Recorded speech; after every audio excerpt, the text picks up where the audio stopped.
सदियों पहले सिंधु राज्य नामक एक समृद्ध राज्य समुद्र के किनारे बसा था। इस राज्य के राजकुमार अर्जुन अपनी बहादुरी और दयालुता के लिए प्रसिद्ध थे।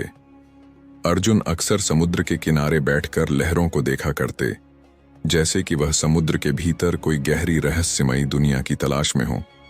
एक दिन अर्जुन को समुद्र किनारे एक खूबसूरत मोती से जड़ा हुआ हार मिला। हार इतना चमकीला था कि उसे देखकर अर्जुन मंत्रमुग्ध हो गए। अचानक समुद्र की लहरों से एक मधुर आवाज आई, यह हार मेरा है, इसे छूने की हिम्मत मत करना। अर्जुन ने जैसे ही आवाज की ओर देखा, उन्होंने एक सुंदर जलपरी को देखा जिसका नाम अनन्या था। अर्जुन और अनन्या की बातचीत शुरू हुई। अनन्या ने बताया कि वह सागरलोक नामक जलपरी साम्राज्य की राजकुमारी है। दोनों के बीच धीरे धीरे प्रेम पनपने लगा। अर्जुन को सागरलोक की कहानियां सुनने में आनंद आता था और अनन्या अर्जुन की बहादुरी और करुणा से प्रभावित थी। एक दिन अनन्या ने अर्जुन को बताया कि सागरलोक में एक प्राचीन श्राप है। हर 100 वर्षों में एक जलपरी को धरती पर बलि देनी पड़ती है ताकि सागर शांत रहे और उसके खजाने सुरक्षित रहें। इस बार बलि के लिए अनन्या को चुना गया था। अर्जुन ने यह सुनकर कसम खाई कि वह अनन्या को इस भयानक श्राप से बचाएंगे। लेकिन अनन्या ने कहा, यह श्राप तोड़ने का केवल एक ही तरीका है, अगर कोई इंसान सागर की गहराइयों में जाकर नील रत्न नामक जादुई मोती को खोज निकाले। लेकिन जो भी उस मोती को छुएगा वह अपना जीवन खो देगा। अर्जुन ने सागरलोक में जाने का निश्चय किया। जब वह सागर के भीतर अनन्या के साथ गए तो उन्होंने पाया कि अनन्या के सौतेले भाई वरुण ने यह श्राप इसलिए रचा था ताकि अनन्या बलि चढ़ जाए और वह सागरलोक का राजा बन सके।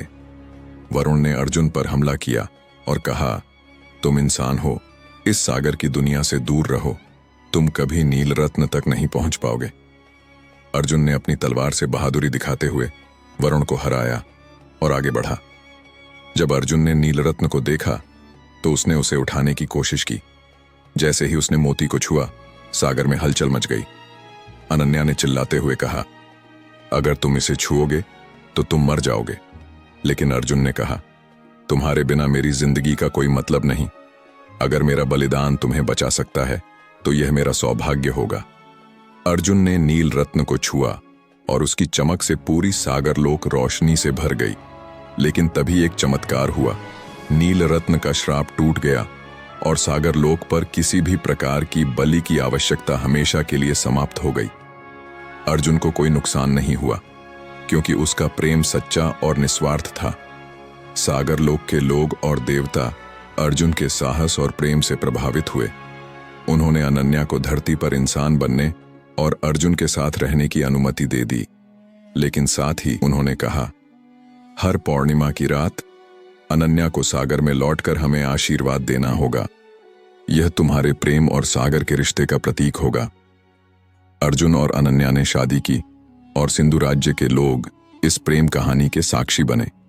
उनका प्रेम सागर और धरती के अटूट बंधन का प्रतीक बन गया। अंतिम संदेश, सच्चा प्रेम न केवल बाधाओं को पार करता है बल्कि श्रापों और सीमाओं को भी खत्म कर देता है। यह कहानी धरती और सागर के मिलन की एक अमर गाथा है।